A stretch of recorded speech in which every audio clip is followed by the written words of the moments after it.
Thank you for joining the Missing Half podcast, where we're discovering what's missing in private equity and go-to-market strategies. Today, we're joined by Brian Gustason, a growth-focused operator and advisor with extensive experience driving accelerated revenue and EBITDA growth for lower to middle market B2B services and technology businesses. Brian has built a career transforming private equity portfolio companies through disciplined leadership, operational rigor, and strategic go-to-market execution. He brings a unique perspective on how private equity can capture more value by rethinking its approach to marketing. Brian, thank you for joining us today. Thank you for having me. So, Brian, when we think about private equity, they're a great and they do an amazing job deploying capital, financial leverage, financial engineering. And I feel like we're at a moment where go-to-market strategy is really underdeveloped, it's undefined, and it's not being practiced consistently across private equity organizations. Could you maybe talk about that a little bit? Yeah, no, I mean, I think that's a great point. I still remember speaking with some PE deal partners and asking them about value creation, how important that was to them. And years ago, it used to be, I would get a comment like, all I really care about is EBITDA and adding together EBITDA from various businesses in a roll-up type strategy. And they weren't really interested in doing something with the businesses, improving them, value creation. So back then they weren't interested as much. However, yes, I agree with you. I'm seeing today a lot more interest. The average hold periods are a little bit longer. And so they recognize the need to do something with these businesses beyond just cost cutting, which is, needed, but certainly not as challenging as growing a business. And so there's a lot more recognition these days in how do I grow these businesses faster in order to warrant higher multiples on exit. Great, Brian. And I think as we talked about in the pre-show, I think our message collectively is that we want to frame this as there is hope. Like if you're in that PE space and you're struggling or you're looking at the next deal and you want to do it differently than the last deal and you want growth to be a component, there are repeatable, scalable, predictable playbooks that we can bring to the market. This isn't alchemy. It's not voodoo magic. It's as scientific as the financial engineering that has occurred for a long, long time. These organizations and these operators can find professionals that can help them win in this space. Yeah, absolutely. Both.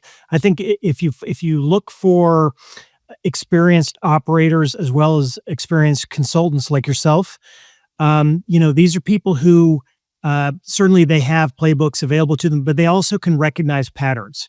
And pattern recognition is really critical. You've seen that before. You're recognizing something, this situation, and being able to sort of diagnose effectively. I think that's a big issue I see is misdiagnosis of what's really causing either a growth stall or slower growth, right? And so experienced consultants or experienced operators can recognize certain situations and do a proper diagnosis and then develop a plan of attack. I think that's so key because anyone can go out and find a marketing firm to go and do the tactics. Like that's fairly flat. It's fairly commoditized, but being able to provide that strategic layer and actually figure it out and find that predictable path to profitability, find the best use of those funds, because we don't just want to benchmark against poor performance. We want to find outsized outcomes that will add to the EBITDA and add to that exit multiple and give them more sophistication. So that story to the next acquirer is a better story. It plays out well and de-risks their investment. Right. No, I completely agree. And I think, you mentioned a word there that I like to emphasize, and it's outcomes. At the end of the day, what is the desired outcome, right? For the PE firm, is it margin expansion? Is it Sure. revenue acceleration? it's understanding the outcome and then being able to do more than just provide deliverables. Deliverables I could give you a PowerPoint deck and you might not know how to use it or use the information within.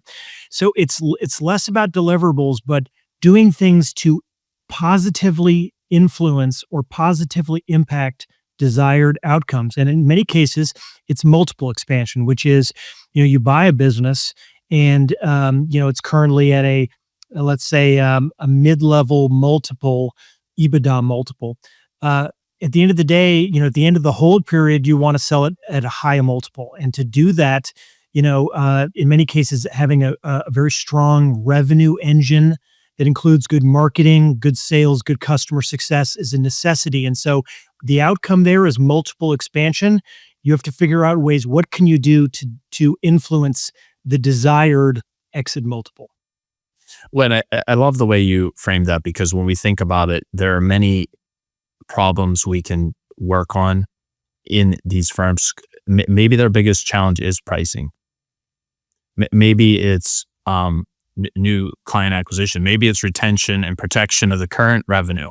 There's a lot of different things. I think the beauty of the way this space is evolving and the solutions that we're seeing brought to market is that sophisticated GTM firms can walk and chew bubblegum at the same time. So we can work on that pricing lever. We can work on new market expansion, branding, and kind of weave a lot of those together into kind of a symphony, as opposed to, oh, we're going to hire a brand firm. Oh, Right. we're going to hire a lead gen or a demand gen firm.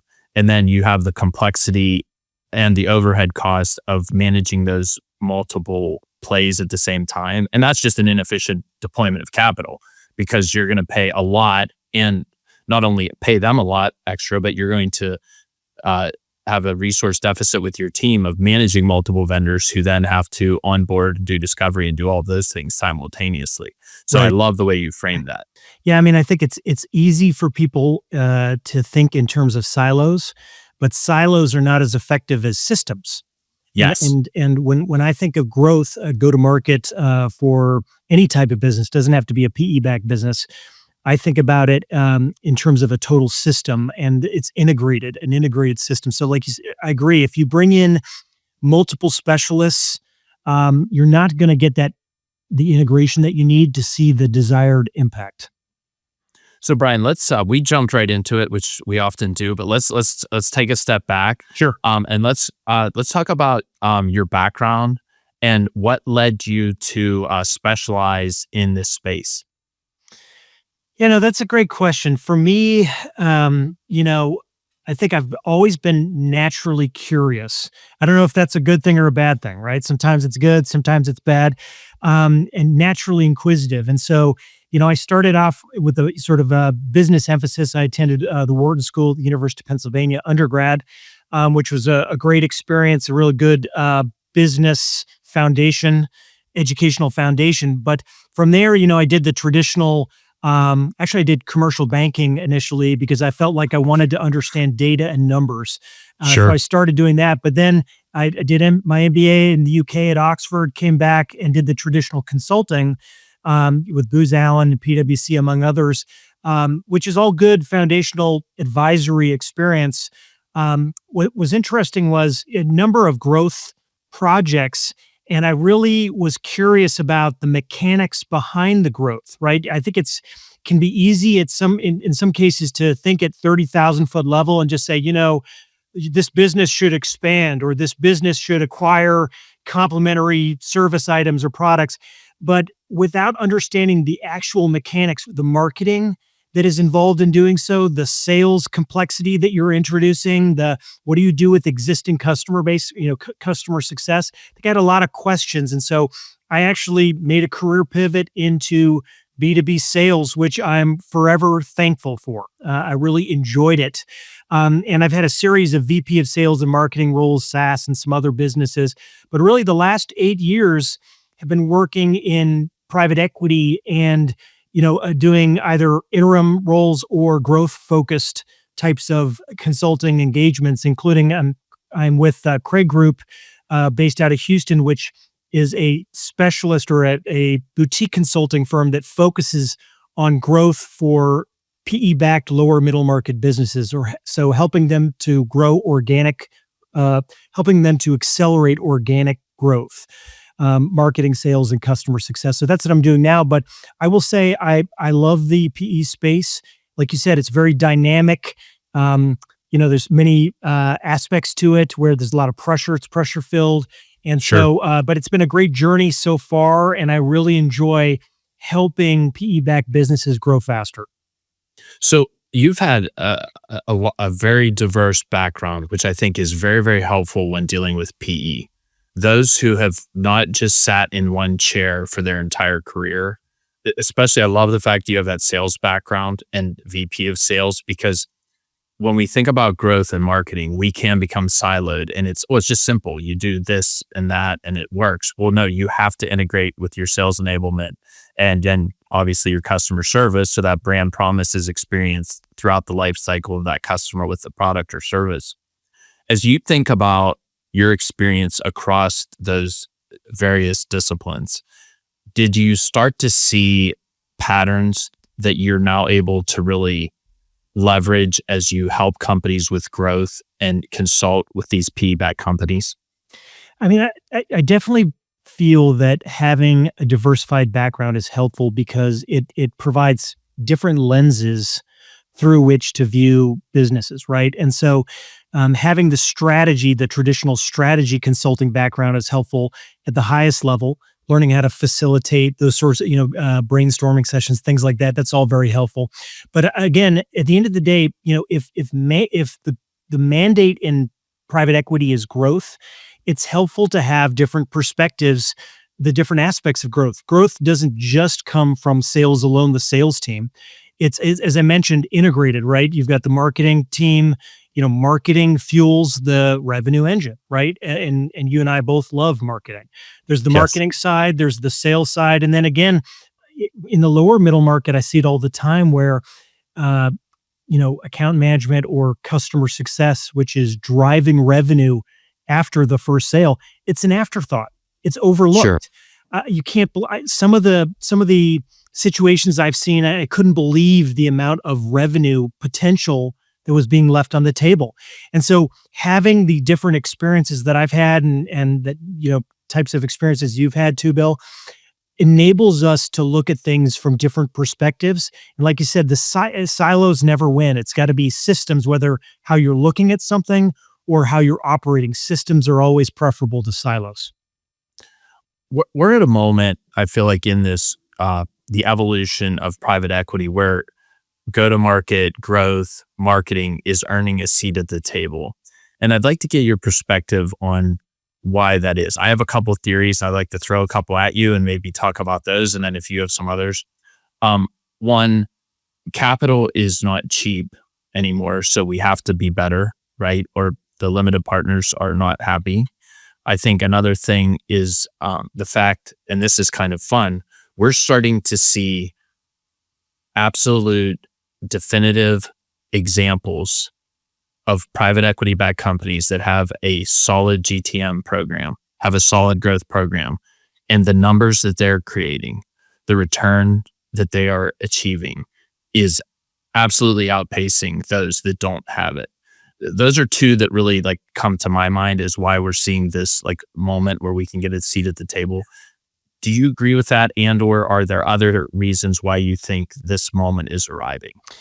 No, I absolutely agree with those. I mean, what I would add is that, what I'm seeing in the lower middle market, for example, businesses that are very successful, that are, getting their first institutional capital, but they, in many cases, are founder led. And so Sure. that can be a challenge, right? Because in many cases, the founder was responsible for sales as well. And so sales and marketing and everything else. And the result is when they leave or when they get their big payday and they sort of disengage, what happens? Well, they don't have the foundations available to them to continue that growth or to accelerate it. They don't have the playbooks. They don't have the sales. There may be no sales process. In some cases, they don't even use CRMs. Sure. And yet they've done well enough to attract PE capital, and kudos to them. But now the PE firm needs to take the business to the next level, and so you need that foundation. And at the end of the day, we talked about margin expansion. Well, not only margin, but multiple expansion. So that is an outcome. That is a desirable PE outcome, is multiple expansion. But in order to do that, you have to have a revenue engine that operates on its own and is efficient and repeatable, et cetera. So for the next buyer. And so, Sure. yes, growth is absolutely should be, growth and EBITDA should be some of the two main, stars. That there are two North Stars. I guess you can't have two North Stars, but you know what I mean? It should be growth. It should be profitable growth, really, at the end of the day, Sure. right? And so, yes, that's absolutely a top focus these days in PE. So I believe you can have two North Stars like that is because they're so closely aligned. That's right. It's a new multi-dimension. That's right, It's exactly. quantum, right? They had a whole movie series about that. Any plot twist that no one could understand, they just said quantum, and we're all just Quantum. supposed to Exactly. love it. Um, Brian, when you think about the companies you've worked with, the PE firms you've worked with, and successfully moved them from lack of awareness to awareness of this problem, and then the opportunity and the solution and systems that you guys can execute. What are those aha moments that a PE firm has that where they finally get it and they're able to really see this path to profitable growth? Like, what is that moment? Is it driven out of crisis? We're at 5 years and there's no end in sight. The whole period looks like we're going to be married to this deal forever. Is it driven by more opportunistic thinking? Where do you feel PE organizations that aren't involved in a good GTM process really move into that space? Well, that's a great question, Bill. And what I would say, a couple things. One is there's some hurdles that we have to overcome in order to get them to think in some cases that way. The first is that there is, again, legacy thinking in terms of just adding up EBITDA streams and expecting that to be, I had someone tell me, just explain it to their way of thinking was that they would buy $10 million in EBITDA. And obviously there's an arbitrage there. When you start adding those up, you end up getting higher multiples. And so they were more interested. So there's that legacy thinking that you have to say, well, look, if we can develop a more effective, go-to-market or revenue engine that it impresses the next buyer, you're going to see a greater multiple. So that's one thing. Number two, I have seen, unfortunately, situations where people delay their investments in go-to-market by a year or two. And the way that I describe it is that it's like you're an airplane at the end of a runway. If you keep on using up more and more of the runway, you're going to run out of runway. Sure. And make those changes. And, some marketing and sales and customer success initiatives require a certain amount of time to bear fruit. And so if you keep on using up runway in delays and just by not, out of your 5 to 7 year hold, you spend the first 2 years doing very little or just focusing on cost cutting, you're doing yourself a disservice because you're not getting to that scalable point where you've made the go-to-market investments up front, and now you can focus more on scaling. Yes, you might have to make some, changes along the way, but for the most part, you're doing more scaling than fixing. And so you got to get to that, the hyper velocity point where you can really, it's like, the fighter jet, scramjet. When you get into scramjet mode, that's where you're at high efficiency and flying fast. That's what the PE firm wants, is to get into scramjet mode. And then just for the remaining 4 years of the hold, focus more on scaling to maximize profitable revenue and then get the best multiple possible. So delaying does not do you any favors. That's why in a lot of you've probably seen my LinkedIn posts, I talk a lot about Sure. time is a precious asset in PE. Let's get to the go-to-market fixes early so that we can scale for the remainder of the time. Well, and doesn't marketing the knife of marketing cuts both ways because not only does it provide growth and lift, but it also simultaneously is a strategic de-risker. I mean, it reduces the risk in that hold period because we have another bet that we place that has a lot of data behind it, right? We're not just at the craps table. There's a lot of data behind it, and we can pivot, we can test and fail and learn and redeploy very quickly in today's day and age. Maybe talk about marketing as a strategic de-risker because that's the flip side of that coin of growth and lift. It's also helps us on the de-risk side. Absolutely. And I 100% agree with you. I do view marketing as a de-risker. First, I think we need to acknowledge that not everyone views it that way. In many cases, right? Think about it in PE, cost cutting and, margin expansion. So margin expansion is one of the first things that happens. And if you don't understand marketing, it might be one of the things that's cut or reduced, right? Sure. And in many cases, the legacy thinking, certainly from the financial perspective, and I know because I started my career in finance, right? I know how they think. And Sure. so, and part of that is due to the fact, so marketing isn't appreciated in some cases. And sometimes it used to be that it was difficult to attribute results to certain types of marketing. You could say, well, was it our website? Was it the branding? Was it the events that we attended? So it was confusing. But nowadays, you can absolutely make better understand the impact of your marketing dollars. So there are fewer excuses now. There's a lot of technology, and like you said, there's data that's available that so that you can do the testing and you can identify what's working and discard what's not working and double down on the things that are working. So that's number one. There's a lot more that you can do to really understand the benefits of certain types of marketing spend. Number two, I am a big believer in really understanding two things. One would be your buyers, and number two is how you're differentiated. And that's both marketing. It's marketing strategy. And Sure. so the buyer side is, where should we aim?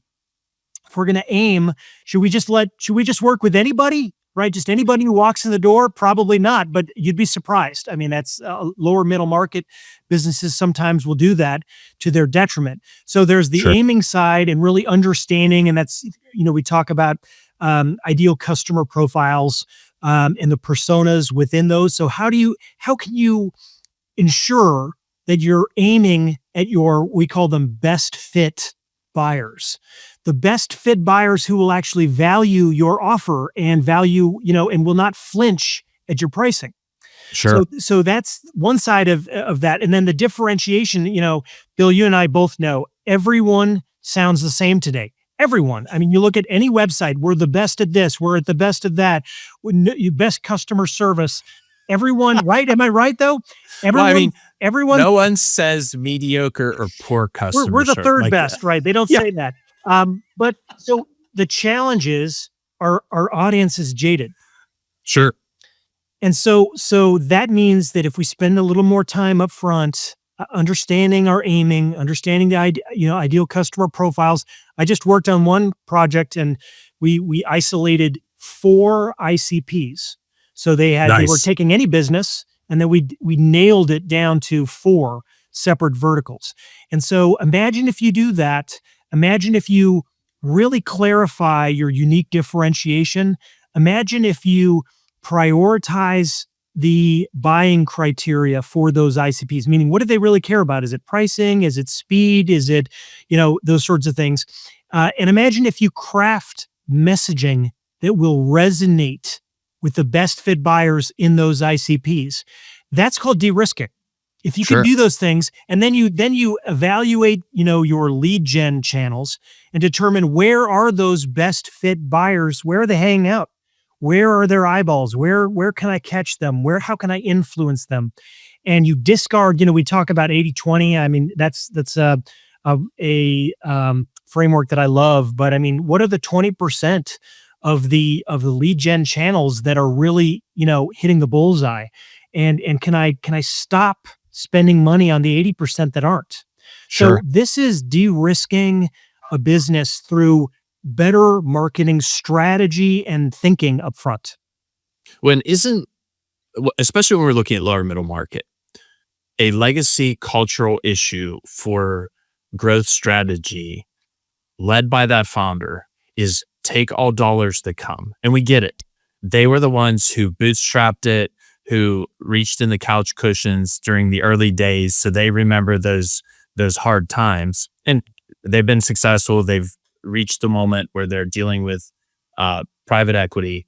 Mhm. And there has to be a complete shift of philosophy because we can't continue with that. And I love your scalable growth framework here of looking at those ICPs and dialing them in, because the other issue I think that is so important about that philosophy is if we want our brand promise to be differentiated and experienced at the attraction phase in marketing, the whole way through to the sales phase, the whole way through to customer service, and then if it is involved with aftermarket or whatever the life cycle is, right? If that's going to be experienced the entire way through that process, we cannot be all things to all people. We have to Absolutely, 100%. dial it in. I completely agree, Bill. And another thing I would say, think about this. I'm trying to integrate the three aspects of go-to-market, right? Marketing, sales, and customer success. Think about Sure. this, because we talk about marketing and de-risking. If you look at market segment, right? And I know that sounds like complicated, but that's enterprise, mid-market, or small business, and then very small business. Sure. If you think about the customer expectations for each one of those market segments, an enterprise customer is going to expect you to be on the phone, available 24/7, have all of these additional expectations in terms of resources, etc. Whereas a very small business or a small business won't expect that degree of support. So if you market to various different market segments, think about how that might impact your sales and then the after sales. You need to think through maybe you just focus on the market segment that you can properly support. If you're a small, lower middle market business, you might not have the resources to support enterprise customers that have higher expectations. So that is an example of you need to be aligned in terms of how you market, the sales, and the expectations that your sales team is providing that customer. And then can you actually provide the support that is promised in customer success and customer service, right? So it's all aligned, but it starts with marketing, is deciding which of the market segments will I target and Sure. which of those can I scale in faster. I would argue if you're in all of those market segments simultaneously, you will not scale quickly. You will have problems because you have customers with different expectations at each one of those. But if you just focus on small businesses and provide the same product or solution, you can scale that much faster. So staying in one or two lanes versus all four lanes is a key thing you have to decide in marketing up front.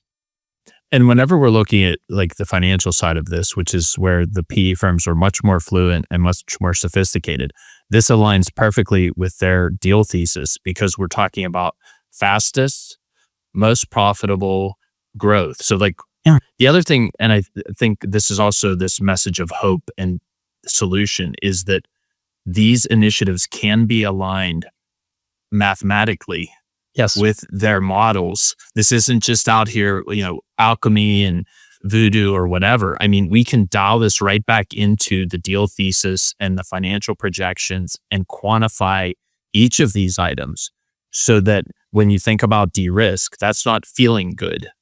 That's proving out on paper, like beyond napkin math, that this is going to work or that we can try to make this work, test, fail, optimize, repeat, and then find that path. I love that conversation. I'm working with a client that has a B2B SaaS that we went from trying to be a custom provider to enterprise, and they found that they just didn't have the bandwidth and resources to do it. They found a narrow niche that they're knocking out of the park that is easier to onboard and execute, and it's like a hockey stick. And not only is there growth, on the flip side, so in the de-risk side, it's much more profitable growth. So win for Absolutely. everybody. Absolutely. It's the path to the least resistance. And so you think about friction, right? Where is the Sure. friction? There's a lot of friction if I'm deciding to move into other market segments, if I'm not prepared to move into other market segments. I look at a lot of these deal theses, and some of them are predicated on these types of jumps. And in some cases, I have to remind them that that's a good way to fumble the football. Sure. If you're not ready, and to understand the expectations of those buyers in those different market segments. And again, that's why I love marketing, Bill. Marketing is more like strategy. Just, and again, started my career, early on in strategy.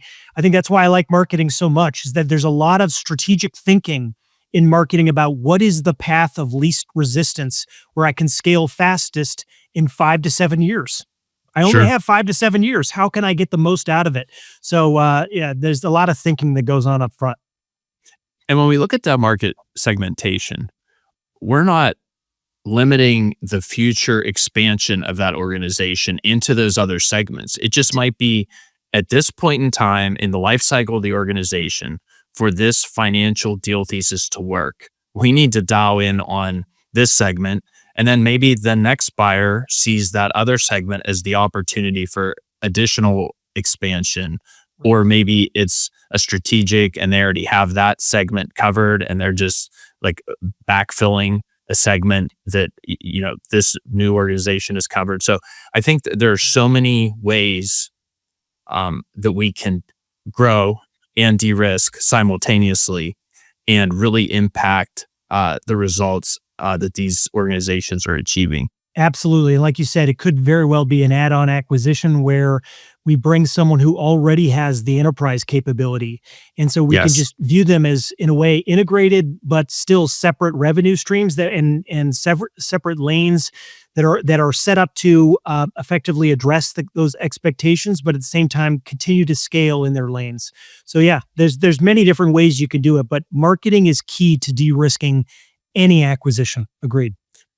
so Brian, another thing, and I'm going to pull on this thread because we hadn't talked about this in the pre-show, but I think this is just an amazing, maybe what's missing in some strategy is if professionals like you and I and your organization are brought into the marketing strategy and have a little bit higher seat on the table, right? Mhm. We're up at that. If we understand and are looking at information, we can inform potential sales strategy. I mean, I know that in a lot of cases, PE firms will say, well, we always had this idea that we were going to find a financial buyer when they look in the rearview mirror. But a lot of them have no idea who the buyer is going to be or have some ideas, but they don't have it proven until someone strokes the check. So if we're involved and we can see those market opportunities, we can also see how pulling on those levers to grow that aspect of the business would maybe change the positioning of who the buyer is going to be, and then allow us to really focus on a more narrow path that in some ways you should be able to achieve a higher exit multiple because it's a better fit. Completely agree. I mean, if the goal is to build a better revenue engine, right? One that is repeatable, one that can operate on its own, doesn't require the founder to be involved per se, right? And you have a clear growth trajectory. Growth rates are increasing. The trend is positive. You are Sure. going to be appealing to someone. And whether it's someone larger in the industry or a complementary business, right? That can use your solution to provide a more sort of a total package type thing to another end user. The faster you grow, and especially if it's profitable growth, right? The revenue engine is generating profitable growth. Of course, you're going to open up the number of possible buyers for the business. Definitely.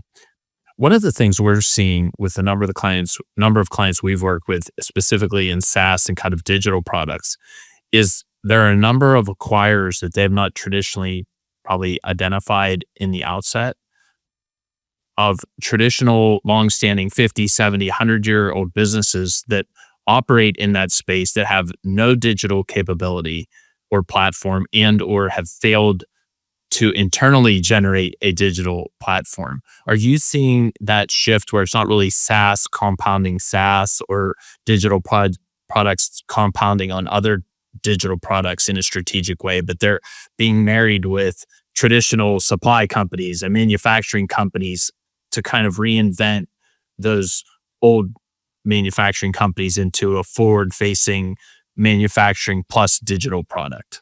That's a great question. I am seeing that trend. And in some cases, it is, I think it all goes back to understanding your best fit buyer. We talked about that, the aspect of the aiming part of marketing, which I think is so critical, and Sure. really understanding, what they need to, to achieve their desired outcomes. We talked about that word. What is the outcome that they are Sure. seeking to achieve? And so, at the end, marketing is all about wallet share, right? And we want to increase our average order values. And so we are starting to see some of these interesting groupings. I call them, they're sort of like peanut butter and jelly, right? Peanut butter and jelly, they taste great together, but separately, maybe not so much, right? But together they taste really good. And so where you are seeing that marriage between a digital and non-digital, in order to better support their best fit buyers. And so, yes, it makes sense, right? And I do feel like, as we're on a growth or on a technology trajectory where a lot of non-tech businesses are expected to have some aspect of technology in their offerings going forward. So I think there's a lot more receptivity to those sorts of combinations. And I definitely, there's one example of a vertically integrated supplier that we work with that just acquired a SaaS solution. And it's the same situation. And in that case, they wanted to be able to offer, a total package and be able to support. And also from the PE firm perspective, they were looking at generating more recurring revenue from the SaaS side. So there's different motivations, but it's going to be very successful, this combination. So yeah, definitely a trend that I'm seeing. When I think kudos to the manufacturing and supply company executives who are recognizing that they do a really, really good job at that function, but that if it's probably cheaper for them to go out and spend 20, 30, $40 million, $100 million for a digital product that is proven, as opposed to try and insource that, because they are probably not good at that.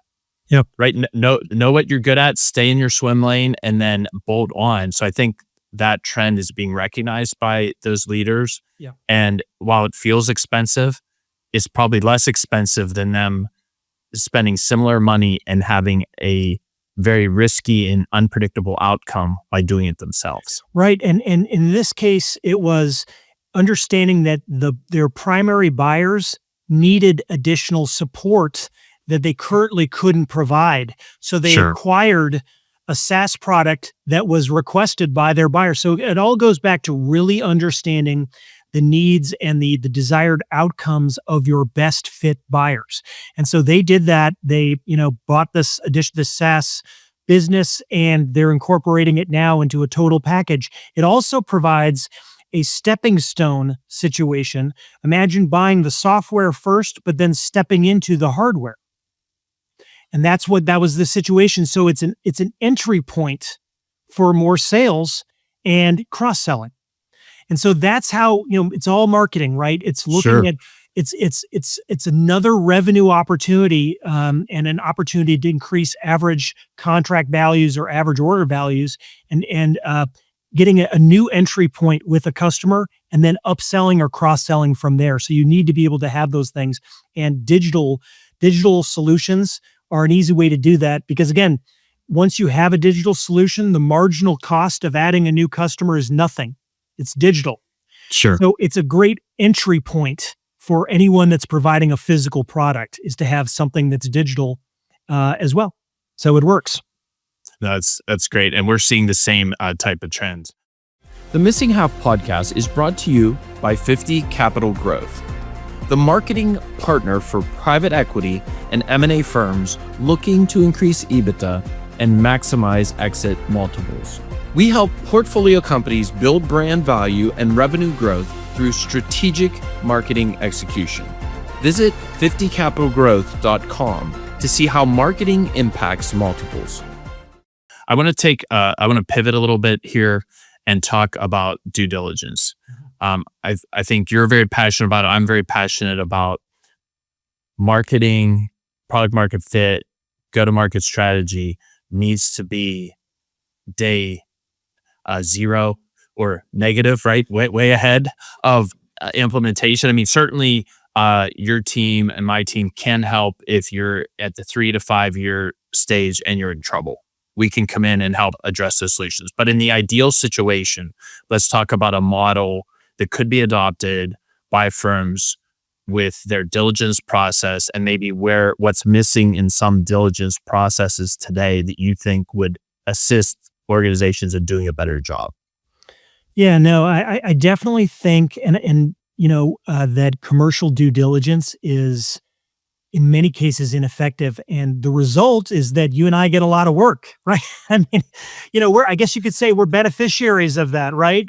Because if they don't really get a good sense, for where the gaps might be, and they start their value creation efforts in areas that are not fruitful for revenue growth, they can they could be behind. So that's Sure. the idea. But certainly, and I think we have to look at a couple things. One is when we think about go to market and commercial due diligence, a lot of it is backwards looking. And at least what I've seen is that they look at things. A lot of the data is backwards looking and not really forward looking. And so that's the number one potential issue.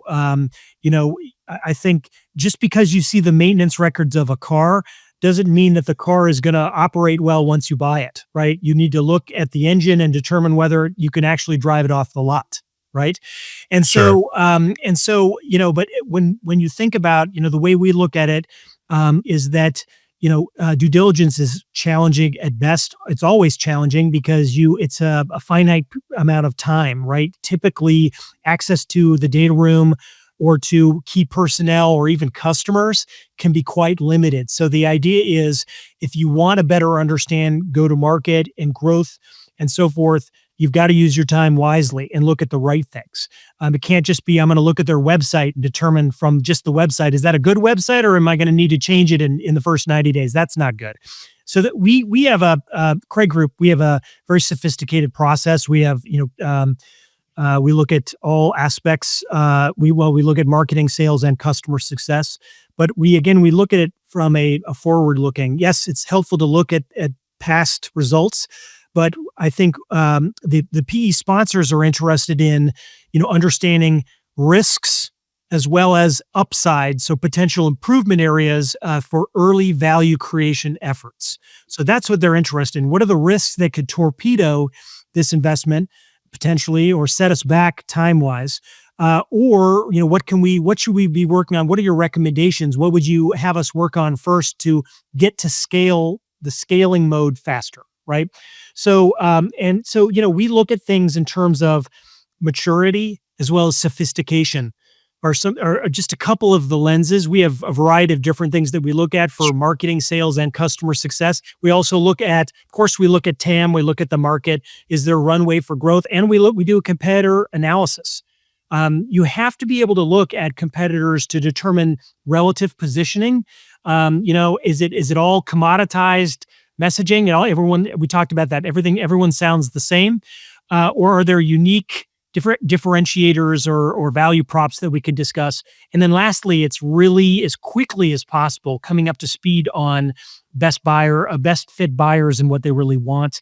And we can do relatively quick, in 2 to 3 weeks. I think, from our experience, we can give you a very good sense for where the risks are, go-to-market risks, as well as early value creation efforts along marketing, sales, and customer success. No, that's great. I love that approach. One of the things I think that should be more concerning from a risk profile position is if we have in the lower middle market founder-led sales, and we need to one of our propositions is that we're going to fix that and we're going to scale that as a PE firm. that to me is one of the things that needs to be identified and picked apart really, really quickly. And we need to have a good plan in diligence, not, oh, we'll just figure it out.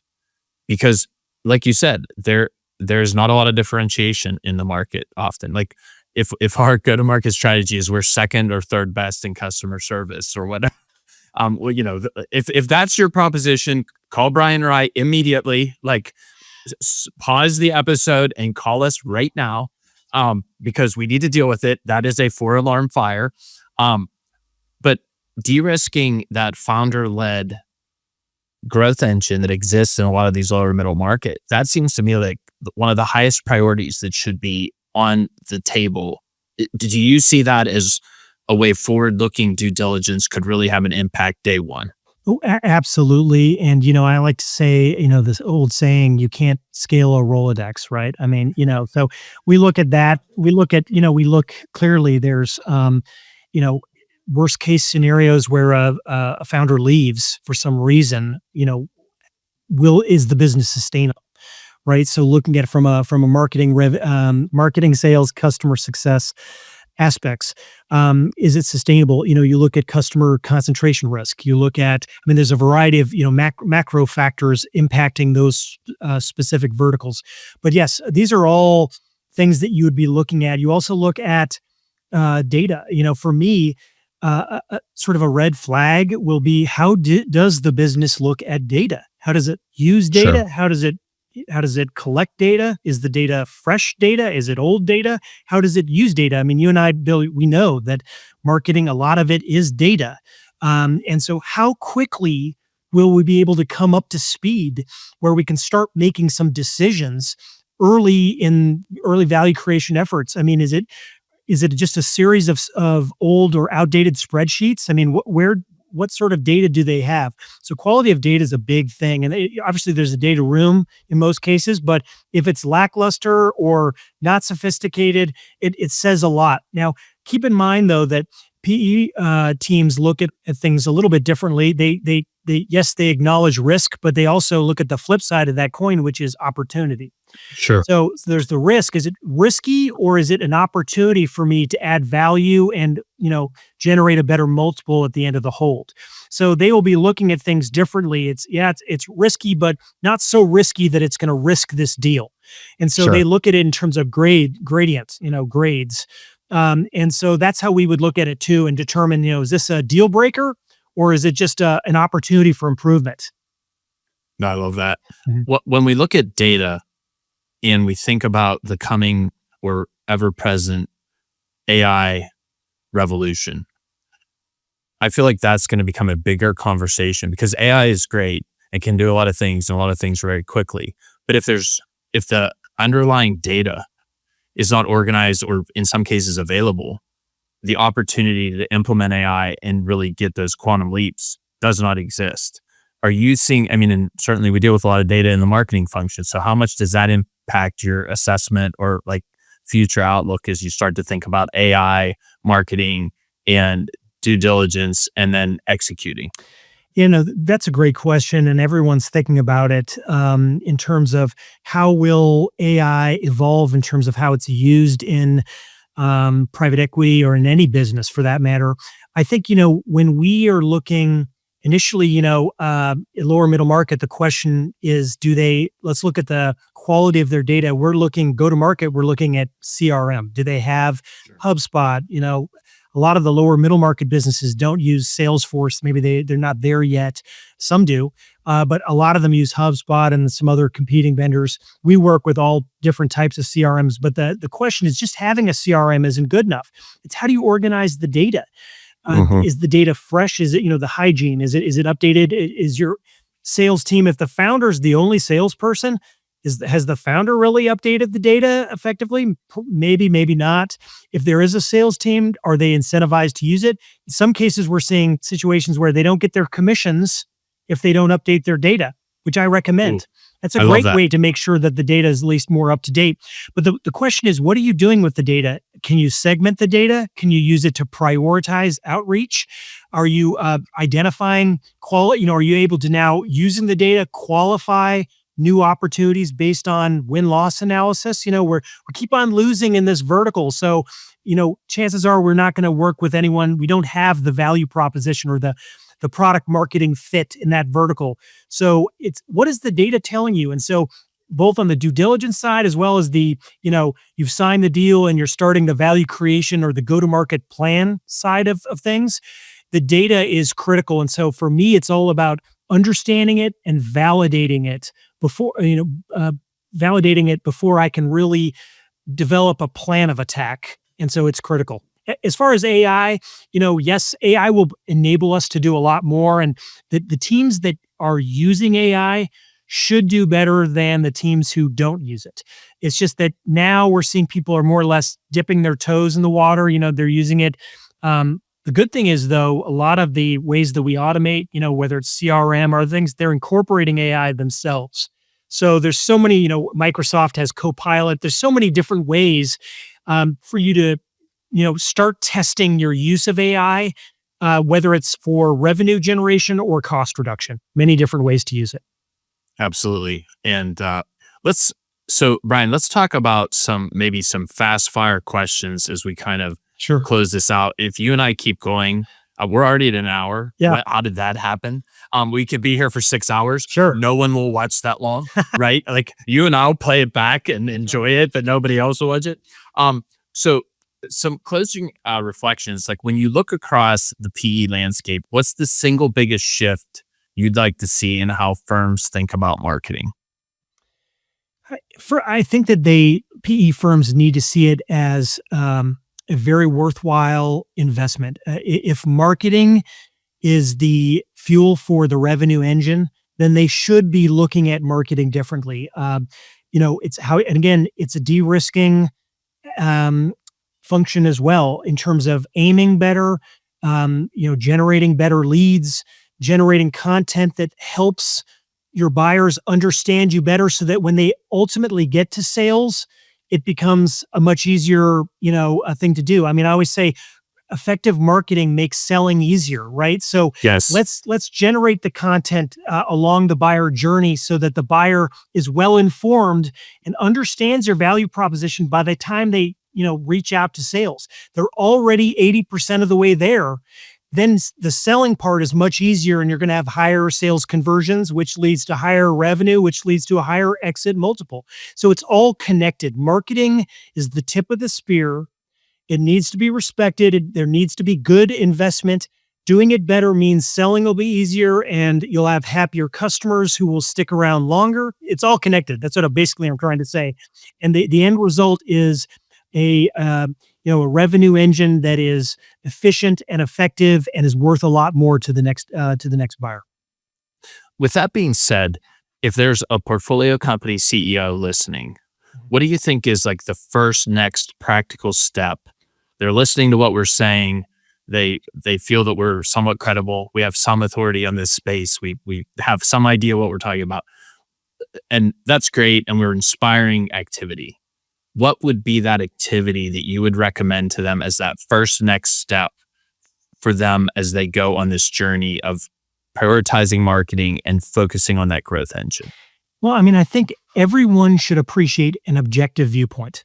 An objective viewpoint keeps us on the right path. And so I would always recommend, a quick go-to-market diagnostic and where you're able to look and evaluate your marketing, sales, and customer success. And that also includes the data side of things, and determine where maybe some of the gaps are. And then once we identify the gaps, it's prioritizing which gaps we should fix and in which order. I mean, you don't have to fix everything, but you should probably fix some things. Some things need to be fixed. And so I would start with that go-to-market diagnostic from someone who's objective, who can give you some really good feedback. And then from there, you can develop a plan of attack that is prioritized in nature, focused on the right things to generate the highest revenue growth and exit value. And Brian, I think that's an excellent point. And that's something that most likely differentiates us from a lot of marketing practitioners who are just running agencies that aren't working with PE. Yeah. Our answer is not going to always be more. We're not going to say you need to spend more, you need to do more, you need to do it all, you need to fix everything, you need to fight every battle, you need to take every hill. Our approach is going to be, let's pick that efficient path to profitability with the least amount of friction that's going to act quickly. So we hit the speed button and we get you to the goal you're looking for. And let's not chase anything that is outside of speed and achieving that goal. And I feel like when I've talked to operating company CEOs who have just worked with agencies who are in their own right very skilled and can execute in verticals for a lot of traditional companies, they cannot make the pivot to working with PE because it is a different game. Do you see that not always more answer is something that we steer our clients away from as opposed to that traditional marketing agency? Well, definitely. I think if you have PE experience, you understand that PE is a different animal. I talk about time compression. I mean, you really don't have a lot of time. And so you have to be, if you're working with PE firms, you have to understand how they think and what they're looking for. I agree 100% too. You almost never need a full scale transformation. No way. It's really about focusing on the right growth levers. Growth enabling initiatives, including a lot of marketing and sales and customer success that influences your growth levers to generate that high growth rate and the multiple. So, you definitely don't need to do full scale. It's about focusing on the right things quickly in a way that, and again, you get that through experience, through pattern recognition, as well as understanding, again, how things work. If you do one thing, if you invest in marketing, you should see indications in your critical performance indicators of certain bumps, right? If you do one thing, you Sure. should see a bump. And so it's knowing what to look for and adjusting if you're not seeing it. So having, firms that have worked with PE, who understand the urgency, the timing, the frame of time that you have to actually achieve certain outcomes. It's a different type of experience. It's not for the faint-hearted, right? But if you can do it successfully, you can excel, and PE firms will recognize your ability to help them in those tight timeframes. Yeah, it's not for the faint of heart. I mean, you and I are both like 27 and we look like this, right? Like it's all good. But I think the thing that's interesting about this line of work, it is just very rewarding. It's very challenging. And if I go back to your original statement about you being curious, we're always trying to figure it out. And it's a puzzle and it's always fun. We're not selling the same thing to everybody every day. It's not that productized, but we can take productized playbooks and then we can extrapolate what's going to work and apply a custom approach to these ventures and really develop those outsized results. Absolutely. No, I agree. I really enjoy the work, find it challenging, but also, very rewarding like you do, when you're able to achieve the results that the PE firm, the sponsor wanted in a certain time frame, and they're able to achieve their desired multiple. It's a great thing. So I definitely enjoy this work. Brian, this is our shameless plug section. We're completely unapologetic about this. Where can listeners connect with you? And this will all be in the show notes. Everywhere we post it will be all of these references, but just a quick verbal where listeners can connect. Yes, they can reach me on LinkedIn. So Brian Gustason. I have a series, PE Growth Headwinds and Tailwinds. So I provide PE related or just growth tips and steps for people. So they can find me on LinkedIn, or I work at the Craig Group, and their website is www.craiggroup.io. So it's not .com, it's .io, and Craig Group is one word. So you can reach me either there or on LinkedIn. Look forward to connecting. Brian, I have thoroughly enjoyed your Headwind series. I think there's tremendous insight there, and anybody in this space should be following Brian and his what he's sharing there, because there are some powerful punches that are packed in that content. Every time I read it, I walk away with something. And that's what led to this podcast, because I've been following, enjoying that content. I was like, I have to get Brian on. There's a lot of knowledge he can share with our listeners and just help the community of those in PE understand the value of marketing and how we move it forward. Definitely. No, I appreciate it. And I enjoy your content too. Well, thank you. Thank you. Well, if you found value in this conversation, follow The Missing Half for more insights on where strategy and marketing intersect. Connect with Brian on LinkedIn to follow his work with portfolio companies. And you can visit us at 50marketing.com/podcast for more episodes exploring what most companies overlook in their marketing strategy. Brian, thank you for joining us today. We really appreciate it. Thank you. My pleasure.